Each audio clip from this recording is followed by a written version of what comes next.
Hello दोस्तों। आप सभी का आपके अपने YouTube channel target study point में स्वागत है। आज हम लोग पढ़ेंगे प्रकाश का परावर्तन। तो आइए देखते हैं प्रकाश का परावर्तन क्या होता है। प्रकाश के परावर्तन में सबसे पहले एक चिकनी पालिशदार सतह लेते हैं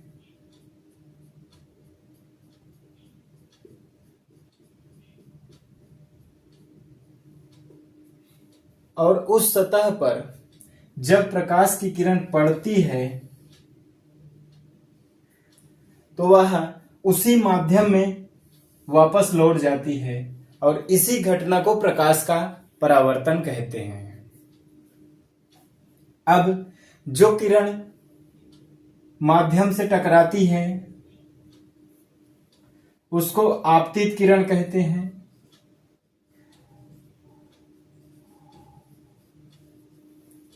और टकराकर जो किरण वापस चली जाती है उसको परावर्तित किरण कहते हैं।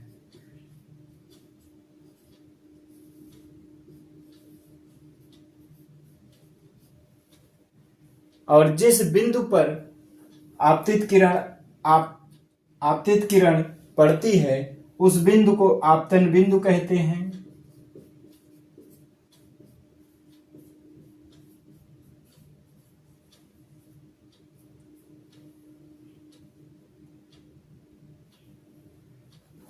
तो प्रकाश का परावर्तन क्या है कि जब प्रकाश की किरण किसी पालिशदार सतह पर, चिकनी सतह पर टकराती है तो वह उसी माध्यम में वापस लौट जाती है। इसी घटना को प्रकाश का परावर्तन कहते हैं। चलिए अब आपतन बिंदु पर एक लंब डाल देते हैं जिसको कहा जाता है अभिलंब। और आपतित किरण और अभिलंब के बीच में जो कोण बनता है उसको आपतन कोण आई कहते हैं।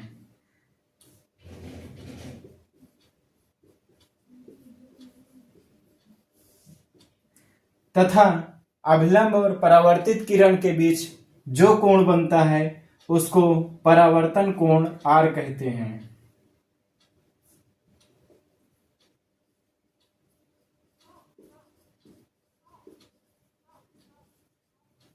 कोण आर कहते हैं।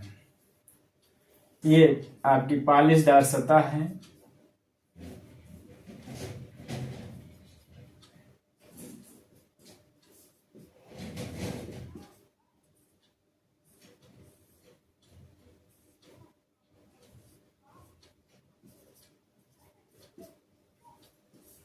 आइए इसकी परिभाषा लिखते हैं।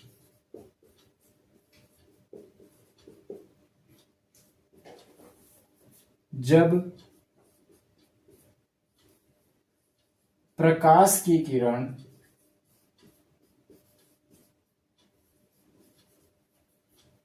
किसी चिकनी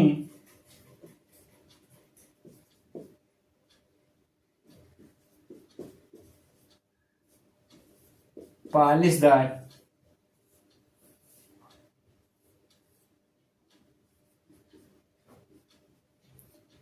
सतह पर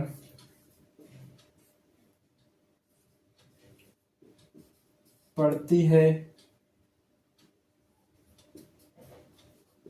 या आपतित होती है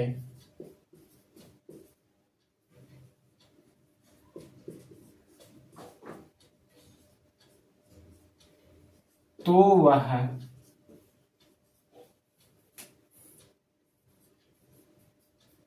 उसी माध्यम में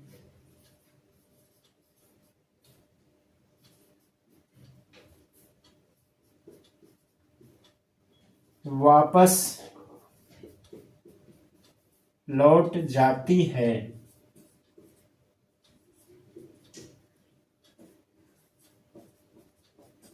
इसी घटना को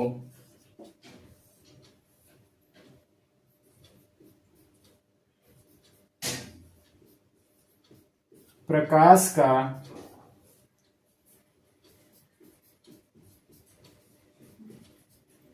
परावर्तन कहते हैं।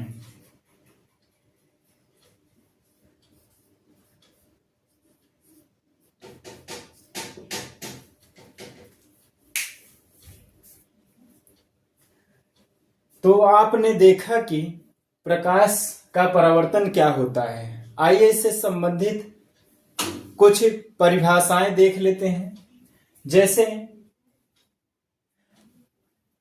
आपतित किरण क्या है, यानी वह किरण जो परावर्तक पृष्ठ पर पड़ती है या टकराती है उसे आपतित किरण कहते हैं।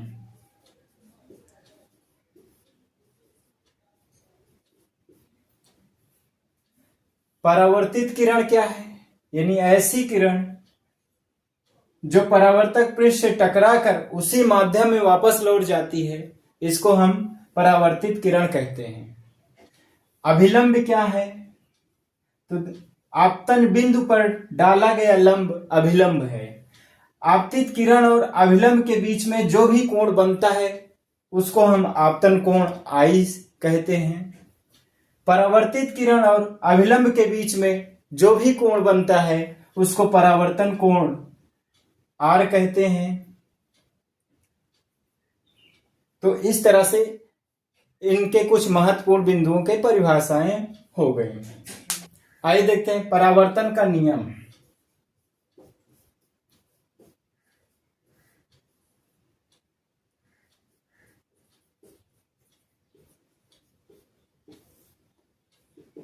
परावर्तन के दो नियम होते हैं।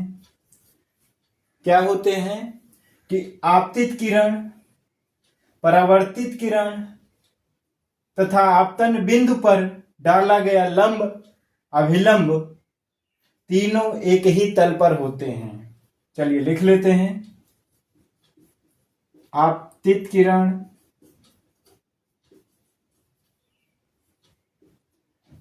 परावर्तित किरण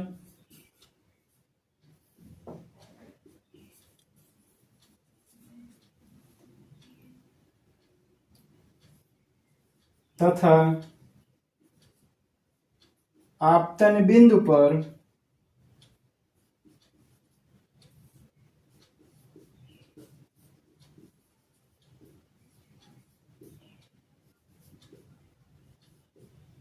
डाला गया लंब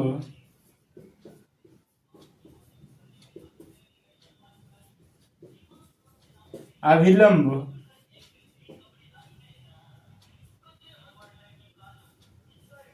तीनों एक ही पृष्ठ पर होते हैं। ये तो परावर्तन का पहला नियम है। दूसरा नियम क्या है कि आपतन कोण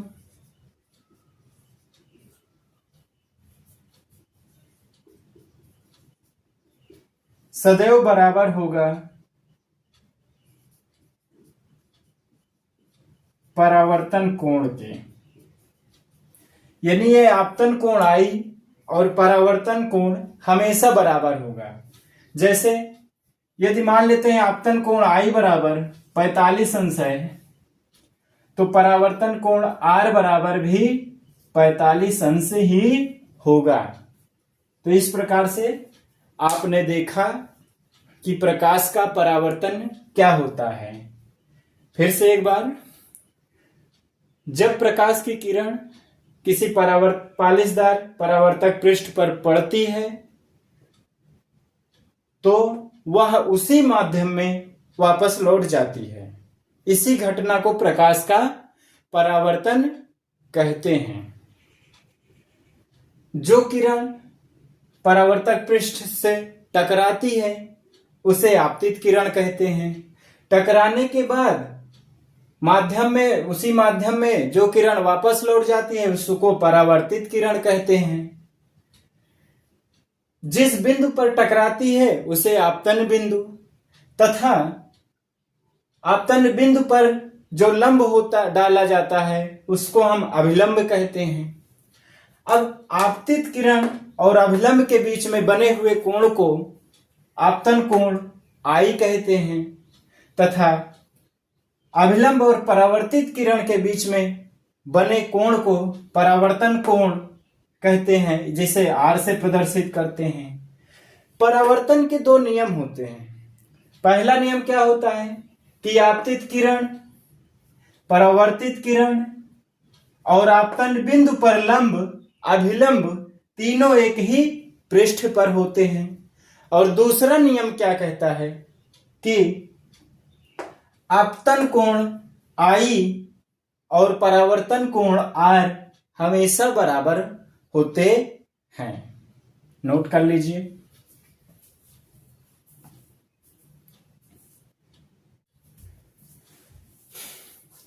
चलिए आगे देखते हैं कि प्रकाश की उत्क्रमणीयता क्या होती है। यानी आपने अभी पढ़ा कि प्रकाश का परावर्तन क्या होता है। अब देखेंगे कि प्रकाश की उत्क्रमणीयता क्या होती है। प्रकाश की उत्क्रमणीयता में यदि हम परावर्तित किरण को आपतित किरण मान लें, यदि हम परावर्तित किरण को इस तरह से एक दूसरा चित्र देखेंगे,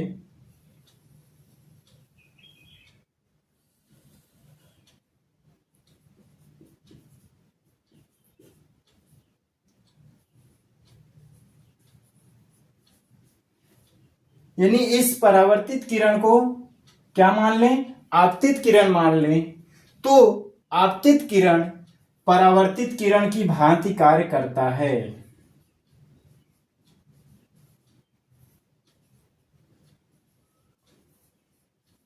फिर से देखिए एक बार कि प्रकाश के परावर्तन में, यानी प्रकाश का परावर्तन हुआ है और इस प्रकाश के परावर्तन में जो है परावर्तित किरण को आपतित किरण मान लें, तो आपतित किरण परावर्तित किरण की भांति व्यवहार करता है।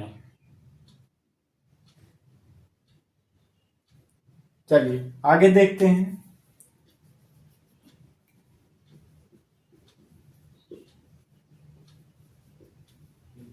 प्रकाश की उत्क्रमणीयता, इसमें आपने देखा कि परावर्तित किरण को आपतित किरण माना गया, तो आपतित किरण जो है परावर्तित किरण की भांति व्यवहार करता है। इस प्रकार से हम देखते हैं कि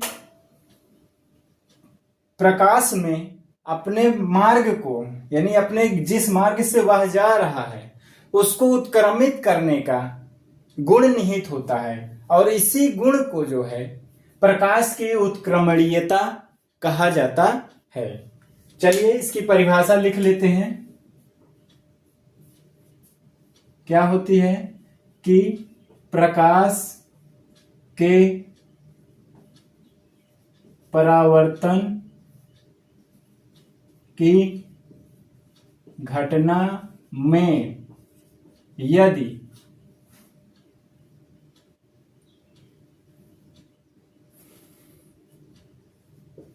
परावर्तित किरण को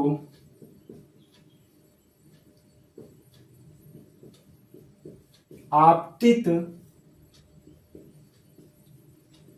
किरण मान लें तो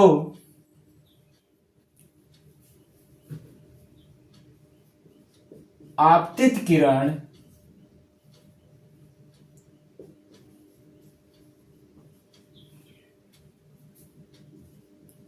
परावर्तित किरण की भांति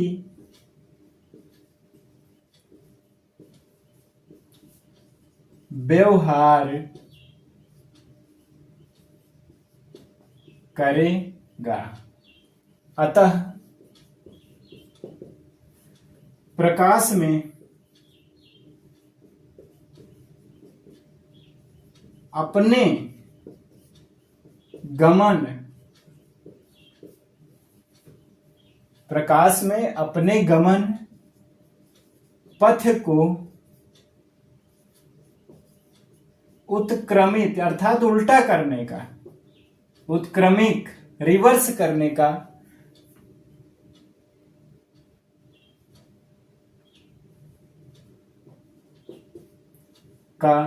गुण होता है। रिवर्स करने का गुण होता है। इसी गुण को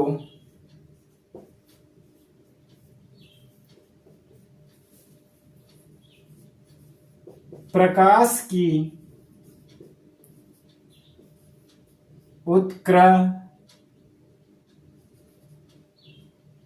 उत्क्रमणीयता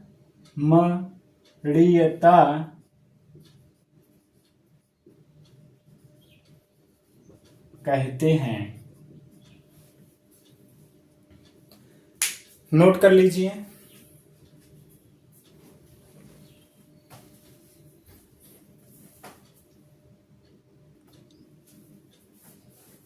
चलिए देखते हैं प्रतिबिंब किसे कहते हैं। यानी कि कोई वस्तु है, चलिए परिभाषाएं लिख लेते हैं। वस्तु के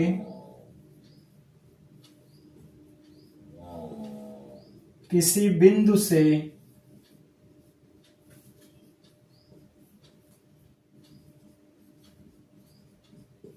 चलने वाली प्रकाश की किरण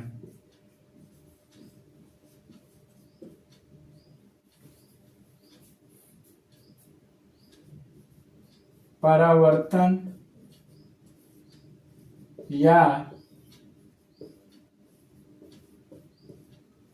अपवर्तन के पश्चात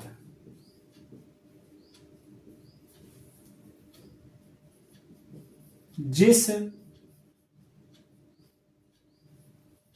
बिंदु पर मिलती है या मिलती हुई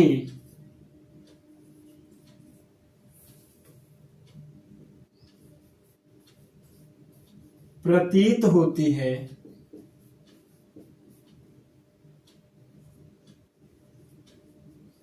उसे प्रथम बिंदु का इमेज या प्रतिबिंब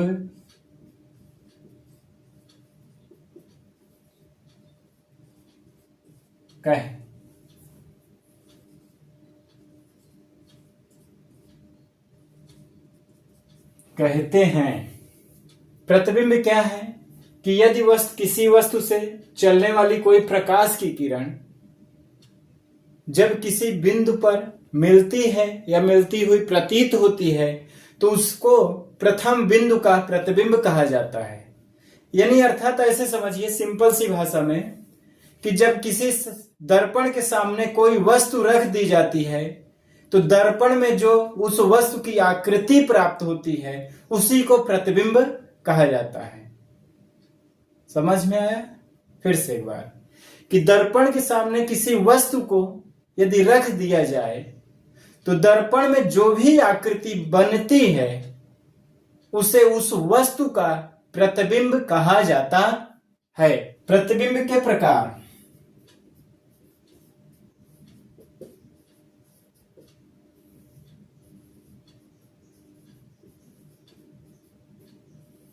प्रतिबिंब के प्रकार ये दो प्रकार के होते हैं।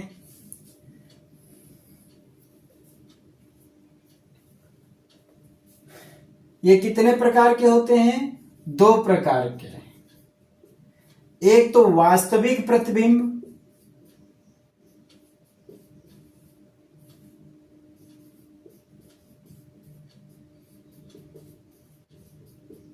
और दूसरा होता है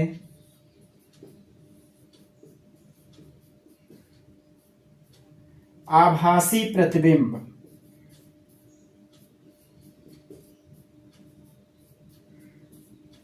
देखिए वास्तविक प्रतिबिंब में क्या है, यानी जब किसी वस्तु के किसी बिंदु से चलने वाली प्रकाश की किरण परावर्तन या अपवर्तन के पश्चात जिस बिंदु पर मिलती है, यानी वास्तव में मिलती है, उस बिंदु को वास्तविक प्रतिबिंब कहा जाता है। आभासी प्रतिबिंब क्या है? जब किसी वस्तु से चलने वाली प्रकाश की किरण परावर्तन या अपवर्तन के पश्चात जिस दूसरे बिंदु पर मिलती हुई प्रतीत होती है, उस बिंदु पर बने प्रतिबिंब को आभासी प्रतिबिंब कहा जाता है। नोट कर लीजिए।